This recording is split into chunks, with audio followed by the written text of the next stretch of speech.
ज़्यादा से अज्जा हैं बआसानी आपको सारे से मिल जाएंगे। इसका जो पहला जो है वो मगज़ बादाम है। मगज़ बादाम जो है उसको आप भिगो दें।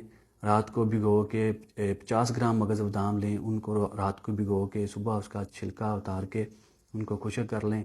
इसके बाद इसमें काली मिर्च जो है वो 50 ग्राम शामिल करेंगे। इसके अलावा बरमी बूटी जो है वो इसमें हम 50 ग्राम शामिल करेंगे। इसके अलावा सौंफ जो है वो हम इसमें 50 ग्राम शामिल करेंगे और चारों मगज़ जो हैं वो भी इसमें 50 ग्राम शामिल करेंगे।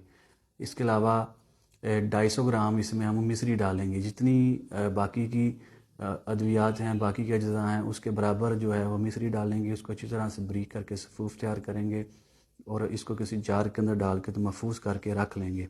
नाज़रीन, इस दुआ के इस्तेमाल से अल्लाह के फजल करम से हाफ़ज़ा जो है बिल्कुल तेज़ हो जाएगा, कंप्यूटर की तरह काम करने लगेगा। स्टूडेंट्स जो हैं जो परेशान हैं, सबक याद नहीं रह